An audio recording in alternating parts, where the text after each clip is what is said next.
Good morning, everyone. Welcome to Jamf and Microsoft working together.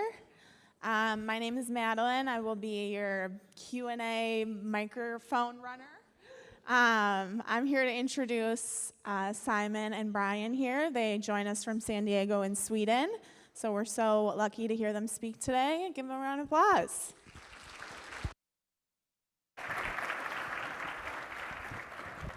Good morning. It's great to be back. It's my 5th JNUC, third in person, and I'm so happy to see you all here. We decided that let's do something together. Brian will tell you a little bit more on why, but it's always interesting to create a session together when you're 9 hours apart. So we're probably the speaker couple that has the longest distance in between us, I guess. If there's someone else that argue with that, it's fine. We can take it afterwards. Let's see if this works. Yes. And talking about arguing, it can be challenging to have separate environments within an organization. We are here to talk about Apple, Jamf, and Microsoft in the same environment, and we will focus on higher education, but it's applicable to really any organization. But Brian will go into more details on the higher ed side. So we struggle and fight internally about who should be the lead, who should be the decision maker, who should do the reporting, the management. And for SDSU, this was one of the driving forces behind a more integrated approach. And however, in my opinion, we need to see Apple and Microsoft's, their ecosystems as two friendly competitors where they are good at different things. They have different strategies, but share the same goal. And again, for SDSU, who wants to be open and allow their students to make the choice that makes them achieve their goals, a combination were key. But for IT, it comes down with a lot of other challenges as well. How should you be able to report compliance to security stakeholders?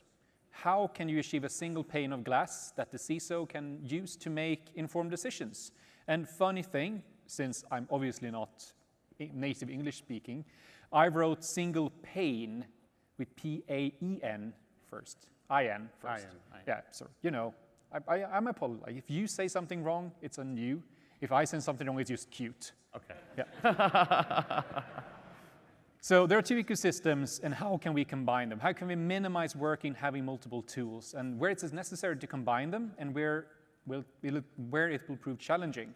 Take our own session as an example. We decided let's do the Apple way and use iCloud instead of OneDrive that we usually use.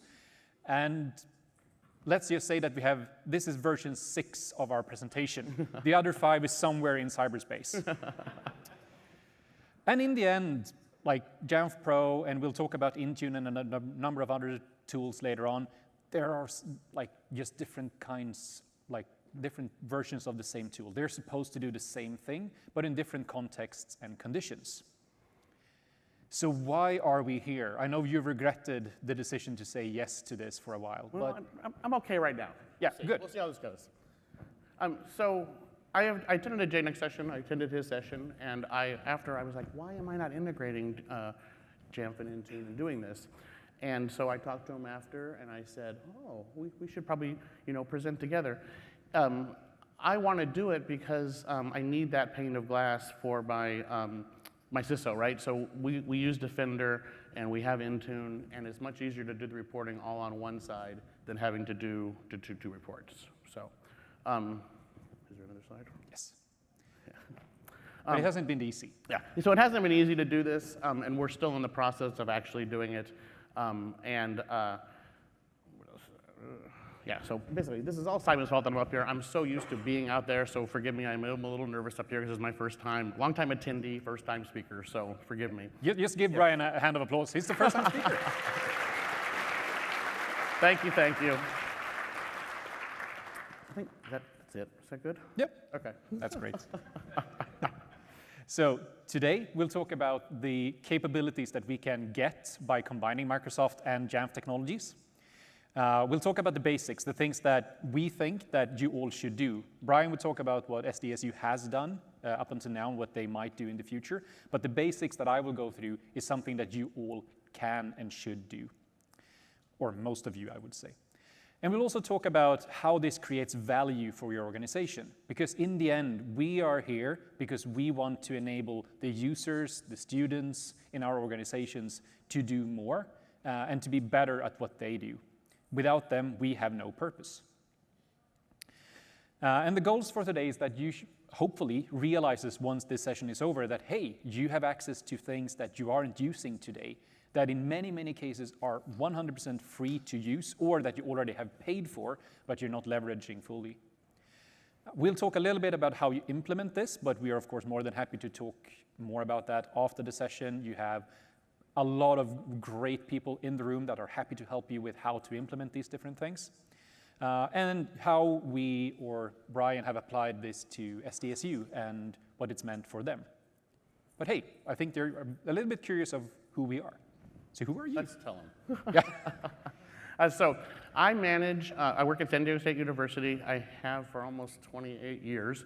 And I am in charge of the Intune and Jamf teams. But when I say team, there's 3 of us total that manage both of those. So, you know, it's a team, but it's a small team. Yeah. And my name is Simon. I work as a consultant based in Sweden. It's actually my second day at my new employer, which is kind of interesting, but here I am. I'm a dual MVP, and MVP stands for Microsoft Most Valuable Professional. So it's a title that's awarded to people that are great with the Microsoft community, that help the product groups develop their products. So I'm a dual MVP in Intune, which is now security, and also within Windows and devices for virtualization. But I've also found that Jamf, in my opinion, is the way that you should go about managing your Apple devices and combine it with Intune. It's not always appreciated that I say that within the product teams, but that's why I'm here, because I really feel that we can do so much more if we combine these great products together. And questions, we hopefully have time for questions at the end of the session, but we are here the rest of the conference. I have 2 brain dates, one today and one tomorrow. I think they're full, but please just step up and join if you want to. There's another session at this time in this room tomorrow, where Microsoft will be here as well, talk about platform SSO. So that's something I highly could recommend. And then you will get to listen to another Swede, which is great, Johan. He's here somewhere. So don't miss that session tomorrow. And you will get our contact details if there are any questions after the event. And please feel free to reach out. I can't speak for Brian, but I do. Reach out. Reach out. Everyone likes to get emails. Oh, yes. Yeah. I actually had a person that built our kitchen a while back, and he was telling me that, hey, you know, Simon, it's so hard these days. I get so many emails. I get like 5 to 10 every day. So we all struggle with different things. But let's start with the capabilities that we're here to talk about and that Brian and his team has implemented. And I think it's quite interesting to see now how Apple and Microsoft actually have started to do events together. I've seen a couple of events in Finland and in the Nordics where I mostly work. And where will that leave Jamf? And I think it will leave Jamf in a very, very good spot. So if we look at the areas where Jamf and Microsoft together can make a difference, the obvious one is device management, where you can combine Jamf Pro and Intune to create something that's better than each of these individually. We have reporting, which Brian will talk a little bit about, and I will talk about in terms of Sentinel and Power BI. We have identity, where we have things like platform SSO, SSO to Jamf Pro and other platforms, and also security, obviously, with the integrations with Intune and Jamf Protect and Jamf Trust, which I will go into in detail in a few minutes. And the number of integrations that are available today, this is the official slide. I know it's tiny. You will get the slides later on. This is an official slide, so you will be able to get it. But this is far from everything you can do. So I've added some other things that actually isn't up on here, which is app protection policies that we will cover today. It's integrations with Security Copilot. We have Platform SSO. We have Defender for Cloud integration or Cloud Apps integration. Jamf can run on Azure and a lot of other things. And I haven't tried it, but I know that Jamf Trust probably also is able to integrate with Azure VPN gateways. So there are a lot of things that you all could possibly take away from here today and go and implement, in many cases without any additional cost, if you have the licenses for both of these products, of course. So when it comes to the basics, what should you implement? What's the first step that you should take in the Jamf and Microsoft ecosystem, the low-hanging fruits? And before we get into the details, because we will talk about device compliance, we'll talk about conditional access, we'll talk about platform SSO, I think it's important to define what we're really talking about. Because compliance can mean a lot of different things depending on which context you're in. So when we talk about compliance in this session, we talk about device compliance reported through Jamf Pro into Entra and Intune. But compliance can, as we all know, and they announced it at the keynote yesterday, also be compliant towards a certain framework. That's not what we're talking about today. We're talking about what you decide it's a compliant device within your organization.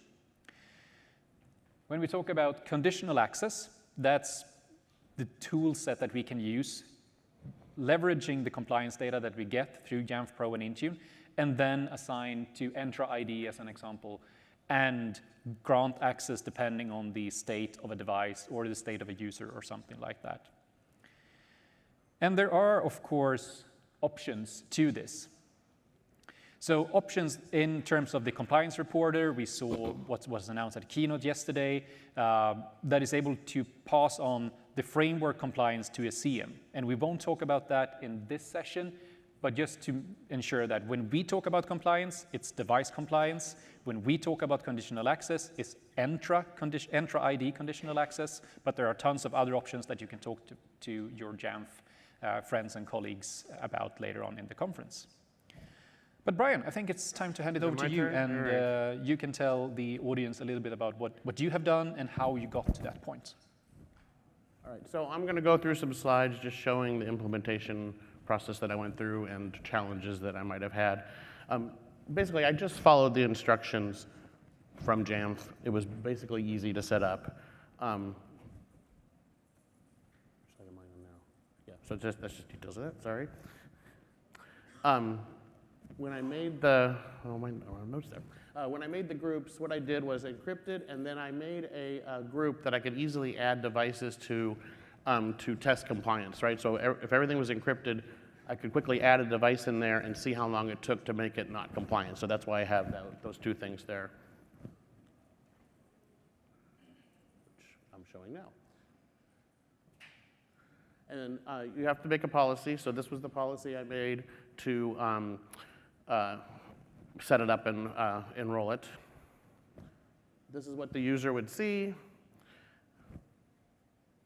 And then they sign in, and it's done. There is, that's the next step. I'm just going through the slides of the steps so you can see. This is what it looks like at the end when the company portal, so I should have said, company portal needs to be installed for this to work. There we go. And then this is what Intune looks like after. All my notes aren't there. No.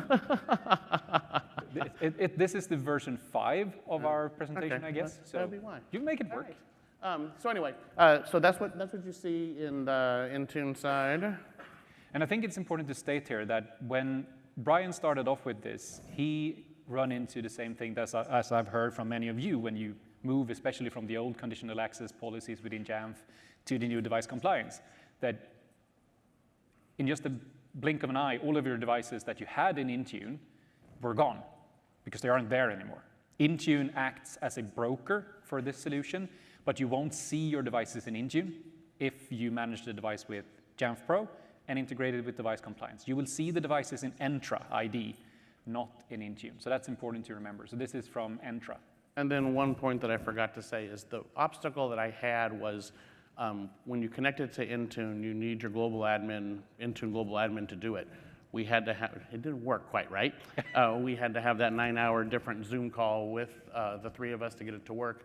What I actually had to do was give the global admin admin rights in Jamf to actually go and click through, because he had to do all the screens. That's the only way it worked. I couldn't just share the link to approve him, and then he does it, and it automatically worked. He actually had to click it all through from Jamf for it to work, because we tried like 3 times, and it worked on the 3rd. Yeah. That's IT basics. If it doesn't work after you restart it, or if you hit the device, just try it 3 times and it will work. And so this is the intro screen for what you see after you've connected it. And this is also where it can get a little bit confusing. I don't know why it showed Microsoft Intune as the MDM in your environment. I don't know if that's changed since. But rest assured that the main thing to see here is that the devices show up in Jamf Pro. They are managed in Jamf Pro. You see the device ID in Entra, and since I had that discussion yesterday, when I say Entra ID, that's the formerly known Azure AD, which was a much better name. Sorry, Johan. But that's it. But for some reason, when we looked into Brian and SDSU's environment, it actually showed Microsoft Intune, even though everything else worked exactly as intended. So what you should look out for is that does compliance status on the device object in Entra ID update the way you expect it to update? And that should happen within minutes after something changes on the device.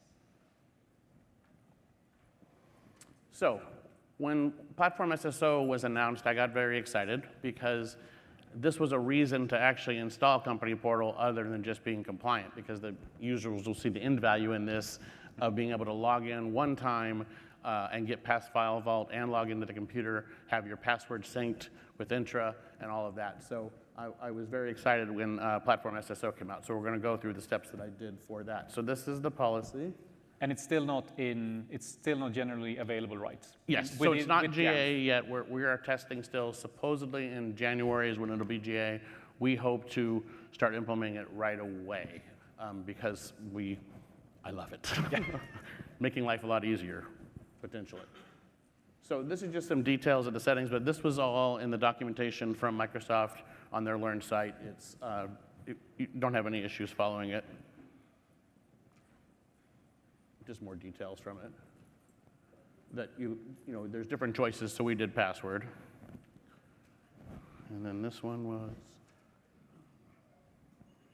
yeah, I'm just showing more of the things we selected. And then the next slide you're going to see is we're doing this during pre-stage enrollment too. So, so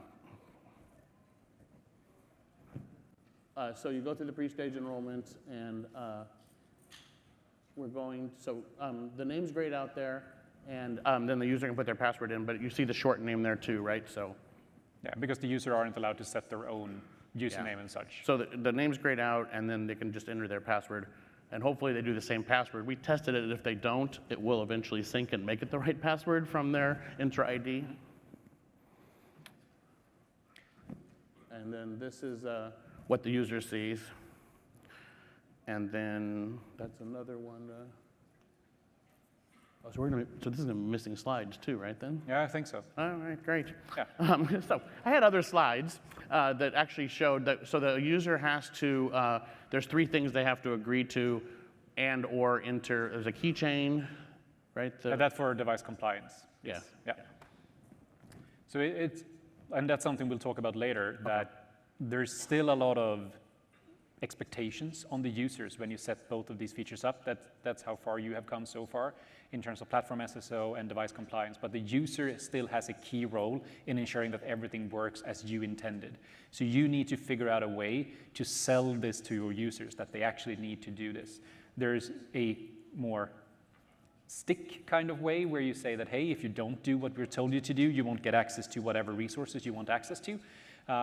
That's one way to do it. Works, your users gets angry. The other way to do it is basically tell them that, hey, if you do platform SSO, you will get all of these things. And you don't really need to tell them that much more about that you're also enabling device compliance, because they really don't care about that. What users mostly care about, and like Brian said, and what you hope to get in terms of value from this is a much smoother logon experience. And this is what they're going to like, is the one login for File Vault, and it passes it all through, and you're done. So you don't have to log in twice. And then for us right now with Jamf Connect, you know, you use the short name on the first screen for the File Vault, which users never restart. And I don't know how many ServiceNow tickets we get. Oh, I can't log in because they're using their whole @SCSU ID instead of the short on the first screen because they forget they have File Vault. So this will solve that problem. And then the next thing they're going to like, so this is, I use this as an example. I went to account.microsoft.com and I clicked sign in, and I was in. No password, no nothing, you're in. Platform SSO passed it all. And it does it on a lot of, I think Chrome is the only, Chrome browser Chrome, might restrict some of the stuff. You need the extension for Chrome to make it. So for it to work, so I was using Edge here, but anyway, it's pretty cool. I think that, yeah, there's more details. This is what you see after you log in, so. Yep. Your turn. My turn. Thank you. So Brian has showed you what SDSU has done so far. We'll talk a little bit about their future implementations later on. That's two of the features that you definitely should look into and implement as soon as you can. For licensing questions when it comes to the Microsoft side, I'm a very odd person, as some of you already know if you've listened to me before. I actually like to talk about Microsoft licensing. You're laughing, it's great. He's not all right. But if there are any questions, I'm happy to help you, but also, of course, your account teams can do that. Some other things that I think is lesser known than device compliance and platform SSO is that in this case, it's the Security Cloud portal, so Jamf Trust, the Jamf Trust application. You have ready-made connections to Microsoft Sentinel. And Microsoft Sentinel, for the ones of you that don't know, is Microsoft's CM tool. So a way to gather all your logs from various security sources and have that single pane of glass that you can review. And that's something that I also encourage you to look into, because even though I'm showing it from the Security Cloud and the different data sources that you can send to Sentinel, you're also able to integrate things like Jamf Pro, Jamf Protect, and a lot of other features into Sentinel and actually get that one single place to review all of your logs, all of your data from your Microsoft and your Jamf environments. And it's really, really easy to get going with. Hope that went well. Doesn't sound like it, though. If you look into Sentinel, and just to make it very clear, Sentinel is the only thing I will show you today that might or that will give you an extra cost on top of the licenses you might already own. Sentinel is licensed and billed based on the amount of data you ingest into Sentinel, so the more logs you have and the longer time you want to keep them, the more costly it is for you. Some of you might do this in Splunk or in Elastic or something else today, but this is an option where you have a lot of great native integrations. Jamf Protect being one of the native integrations that you can get through Sentinel today, and that will ingest all of the threat data that you have in Protect. Once the data is there, you're able to, why did it do that? You are able to query that data using KQL, so custom query language.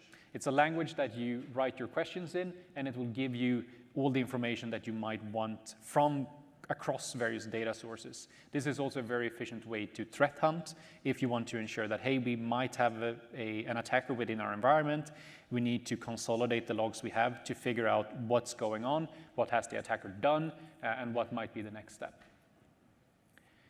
In my case, just to give you an example of what I've done, I've asked it to give me all of the times where I've accessed a Microsoft domain, either using Wi-Fi or cellular connection from my devices. This is then, again, from Jamf Trust that I will talk a little bit more about later on, because, spoiler, I don't use Defender on my mobile devices. I use Trust.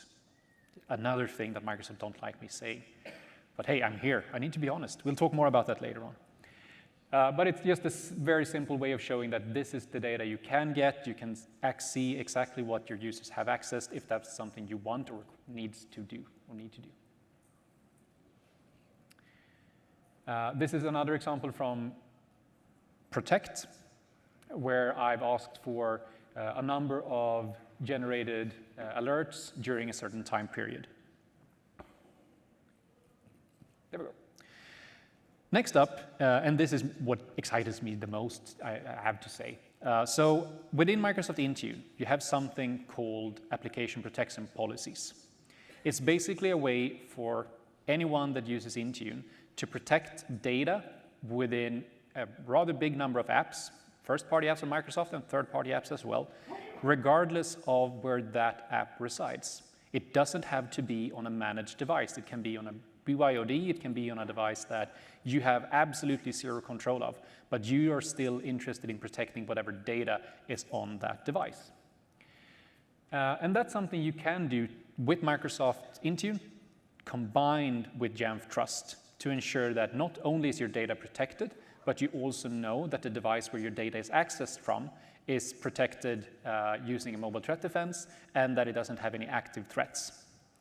Within Trust, You basically choose what kind of MDM you're using. You have multiple options here to integrate Trust with. In my case, it's Microsoft Intune, and since my test device isn't supervised, I chose that, and I get a number of ready-made configurations that I can add to Intune to ensure that I get the best onboarding experience, both for my managed devices and unmanaged devices, when which you will see soon, forces the users of these devices to install Jamf Trust. Within Intune, like I said, you have the notion of app protection policies. You can do a number of different things with these policies, and again, they will be applied where your account is being used. So if I take my Outlook, my Exchange Online account, sign into a device where I've never been, it's not enrolled in any kind of MDM, I will actually be prompted to set a PIN code on that app, and I will also be prompted to install Jamf Trust on that device, which I will show later. What I've done there is to set up a conditional launch policy. That basically tells Entra and Intune that for Outlook, as an example, to launch, I need to have a mobile threat defense of my choice installed on that device, and also that that device should have a threat level that is below the threshold I set. If neither of those conditions are fulfilled, I won't even get into Outlook. I can't use my SharePoint or OneDrive or whatever it might be, and you are still in full control of that data. So to show you how this looks, and I can't be transparent in why the videos look like it is today. This might not work for you in your environments today. It might work in a very near future. Someone messed up, not me this time. So in this case, the user had downloaded Outlook. The user adds their account to Outlook to get their emails. The first thing that happens is that we get a pop-up saying that your organization is now protecting the data in this app. You need to close it and reopen it again to apply these protection policies. And the next thing I'm prompted to do is to actually download Jamf Trust and configure it. I'm pushed to App Store and download Jamf Trust, and it will then configure itself, which we'll see soon. So this is basically going in the other direction. This is an Intune feature that is leveraging Jamf Trust to secure the device. And I will be very transparent in why I recommend Jamf Trust rather than Defender to my customers. It's very simple. In general, I don't recommend mobile threat defense to many of my customers, because looking at what Defender does to your phone, it's not worth it. It destroys battery life still, in my opinion. But since I've tried Jamf Trust, and I run it both on my iPhones and on my Android phones, and I haven't noticed it at all. That enables me, as a security architect, to recommend mobile threat defense to more customers and more users than I can with Defender. In my opinion, if you use Defender, you should use it in things like point of sale, where you have a constant power connection. Then it works great. Or if you have really high security requirements and want to use the Microsoft products. But this, to me, is the best of both worlds, where you can manage your device with Jamf, you can manage your apps with Intune, and you use a mobile threat defense from Jamf. Once Trust is installed, we configure it and we sign in with Microsoft in this case. It just makes sense that was a ring somewhere. Someone has a visitor. I don't think it was I. So we configure it. We enable Jamf Trust. We see that it will soon turn green. All is well. Soon, hopefully. And once it's turned green, we can go into Outlook, we sign in with Face ID, and we get access to Outlook. The next video I will show is what happens if someone is doing something that they shouldn't. In this case, the user is sideloading an app. So the user downloads an app that they shouldn't. It's a European thing, I've heard. Yeah, good. Now the device is on another or a higher threat level than it was before. And since we now have an active threat on our device, if we try to open Outlook, we're blocked. And again, it doesn't matter which MDM you use. You don't even need to have an MDM. Intune applies these policies on a per account basis, the account context, which means that you can have multiple accounts in Outlook. One account can be your personal account, and if you try to access that, that's fine. If you then change to your corporate account or EDU account, it will block it based on the threat level of the device. So here, like, this is now a Jamf mobile threat defense with Intune app protection policies on a Jamf Pro managed iPhone. I think that's rather cool. And then you benefit from all of these different technologies and create a great user experience. Talking about visualization and getting that data to the CISO or to anyone else, how many of you, or first, we have forgotten to ask one thing.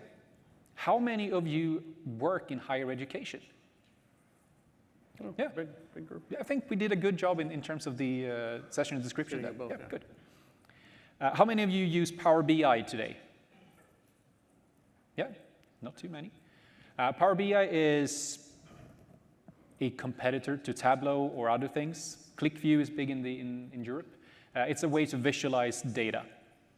Very simple thing. I have a co-host on my podcast that works with Power BI all day long. He hates when I tell him it's basically like Excel with makeup on. He really don't like that. But it's a way of visualizing data. Since a while back, it's still in beta. You have a connector to Jamf Pro, so it's really, really easy to get up and running with ingesting data from Jamf Pro into Power BI. This gives you the ability to share a report with your CISO or whoever is interested. It can be finance, it can be whoever in your organization that needs to know how many devices do we have, in which state are they compliant, whatever your heart's desire.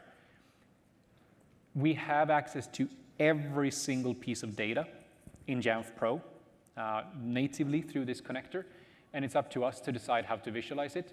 As you can see, I'm terribly bad at Power BI, and I only have one device in my Jamf Pro environment, so it's a very boring report that I can publish. But you can do whatever you like, and this is then updated almost in real time to give you, or whoever needs it in your organization, the insights into your Jamf Pro environment. So the things that we have gone through, and we'll summarize it at the end, is that you have device compliance. I've talked about that many times before at JNUC. You can find my sessions on YouTube or whatever you want. Do it. If you have the Intune license together with your Jamf Pro license, it's very easy to get up and running, and it creates a massive value. Platform SSO, I think that's something we all want. And hopefully it will be out with Jamf Pro soon, in GA at least. We have talked about Sentinel, to use that as a CM, and it's actually quite easy to get up and running with that too, with all of your Jamf products. We have talked about the thing that excites me most, which is app protection policies with Intune as well. And the benefit here is obviously that you can get the same amount of control with your mobile threat defense of choice on any device, anywhere in the world, regardless if you manage it or not. There are some caveats when we get to the point where you have an already existing mobile threat defense on a certain device. That's not supported as of yet, and it would probably mess up the device. And then we have visualization with Power BI. And the only thing that you might have to pay more in terms of using, if you have the other licenses, would be Sentinel. And that's up to you how you decide to use that data. So in terms of creating value, and this was like one of the main reason why Brian wanted to be here, because I think that you really appreciate working together with the other universities around the US, and that you need to share more among each other. So now we'll focus a little more on higher education, but I do think a lot of you will find it interesting as well, and then we'll head into like a summary, and then we will have time for questions at the end. But we'll sit down in our virtual sofas here.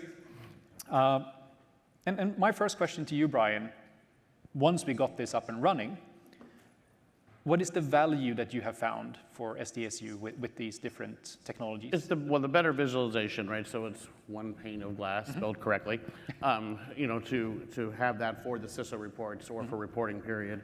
And then because of platform SSO, this makes it all easier, I believe. Yeah. And do your users agree on that, or do you think they will agree? They will agree because, like I said before, the problem with file vault and people never restart and they get confused on how to make their computer log in. So I think it will be beneficial because it'll just be one login with their SDSU ID, which is the full, and it should be fine. Mm-hmm. Yeah. And if you look at like what you have today and what you would like to see in the future, what do you see that will bring, what's the next step for SDSU? Well, actually doing this, I guess, is, Yeah. that's Rolling it out. Yes, Yeah. yes, yeah. Yeah. Just rolling it out, probably, you know, if it goes GA in January, you know, actually rolling it out and implementing it. So. Yeah. And when we sent in this session to JNUC, the session proposal, we intentionally focused it on higher education, but then Jamf got back to us and said, hey, couldn't you do this more generic? But what would you say are the unique challenges that higher education faces when it comes to Apple and Microsoft, Jamf and Microsoft? Well, higher education is always budget, or at least in public. But since we already have Jamf, we already have Intune, you know, why not use it to its full ability, right? So let's get our money's worth out of it and do it together. You know, the other issues, well, you know, politely, faculty, and then we have research, right? So we're very we will be very soon in R1 at San Diego State University. So the research, and a lot of faculty have their devices, and they use them once every 6 months. So with compliance and updates and all that, it makes it more difficult. So that's always a challenge. And we do have a lot of HIPAA data too, so I need that encryption, I need NIST settings, I need all of that. So it's important to be able to show that we have all that. And do you think that the combination of Microsoft and Jamf will help you with those challenges? That is my hope, yes. Yeah, that is your and you also like, I think that's something that's way more common actually in the US still than it is in Europe and the Nordics, that you want to provide your students and your faculty with a free choice of devices. Yeah, and I guess that is a challenge too, is that a lot of corporations you can say, oh, we're Windows or we're this, but we let our faculty choose whatever they want. So it does provide some obstacles sometimes. Yeah. And I know that Microsoft is in the room, Apple is probably here, Jamf is certainly here. What would you like to ask them for in the future? What do you hope will come out of the partnership? I think we're on the right track. I think there's better integration between everybody, especially Microsoft and Apple. Everybody's working together finally, is instead of competing, it seems they're working together for them, and it seems to be good. Yeah, and just to give you a little insight, these companies are still competing. Yes. But I do, and we'll get back to that when we summarize, that a little competition is just healthy for everyone.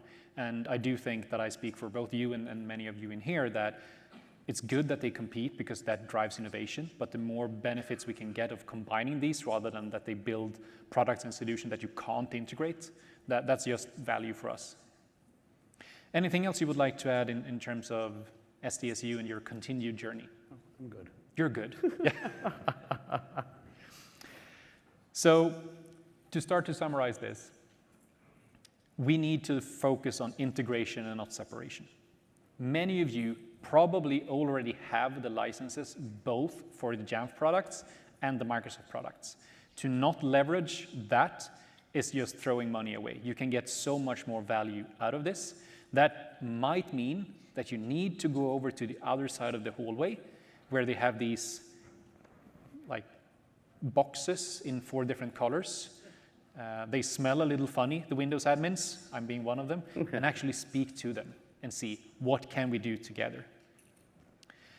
A lot of these things are free, doing air quotes here. It's probably things you already have paid for, but it might also be of interest, depending on your scenario, regardless if you're higher education or not, to look into, is it something that we can benefit from buying that will give us more value or a higher degree of security if combined? And it needs to be user-centric, like what Brian has done together with his team is to help the users being more productive and more secure. So we need to have that user-centric approach and ensure that whatever we implement actually benefits the users and is something that they want and probably will enjoy. So today, you have at least have the opportunity to realize what you already might have in terms of products and solutions in-house. We have showed you a little bit of how you can implement this, but we are more than happy to answer any questions afterwards. Just catch us after the session or any time during the rest of the conference.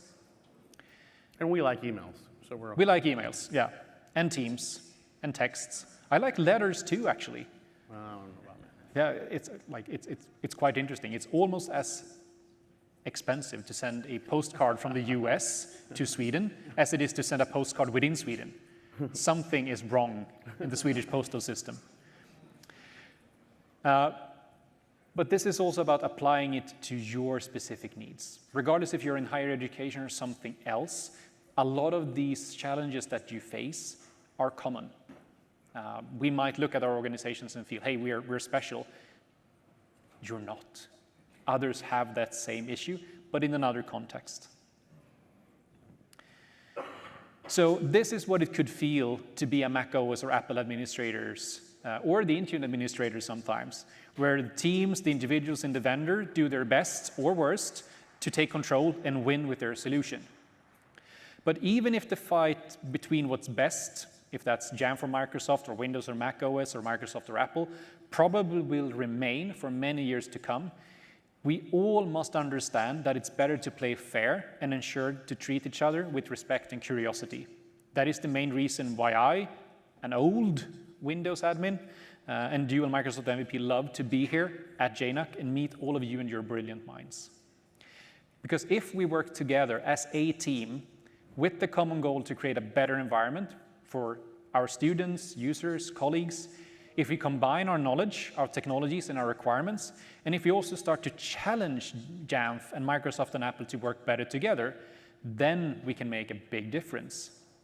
And in the end, these people are what matters for Brian, and he and his team, and Jamf and Apple and Microsoft have a sole purpose for SDSU to ensure that their students, teachers, and professors have the best possible support from IT.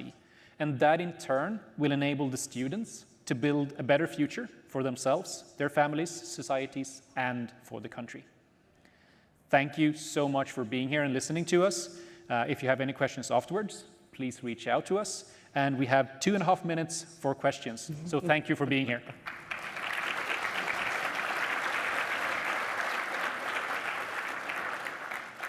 Any questions? There we have. And speak into the microphone, otherwise it won't get recorded and we won't hear it. Hello, question about the Intune app defense policy. Yeah. There was some profiles there. I presume you throw those in your MDM and send them out. What's in those, and what happens if devices don't have them? So the policies in terms of the ones that I got from Trust is basically how to set up Jamf Trust through Intune to configure it and ensure the better onboarding experience.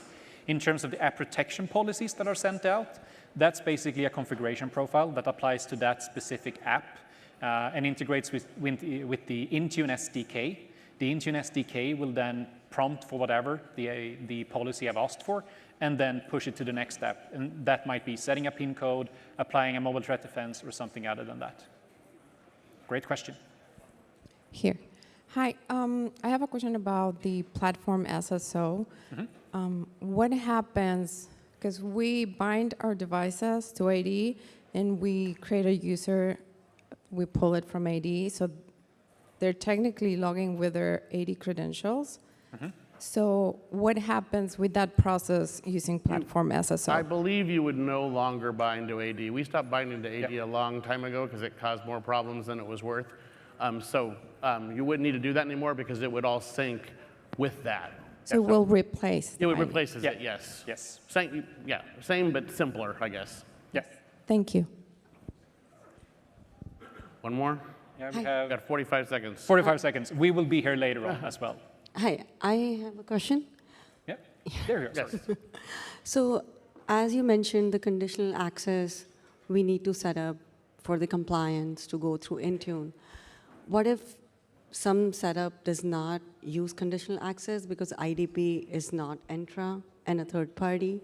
Is it still going to work the same way? So if you don't synchronize your AD to the cloud, you can't use conditional access. Conditional access only applies to accounts that are either born in the cloud or synced to the cloud and access apps that leverages that sign-in. If you want to use like the same kind of benefits, I would actually recommend that you look into Jamf Trust, because Jamf have a similar solution that works with on-prem applications as well. So that's something I would encourage you to speak to Jamf about and see what you can do there. Thank you. So we're out of time. Thank you for the great questions. Thank you. For the ones of you that didn't get the microphone, just catch me and Brian afterwards and we're happy to talk to you. Thank you.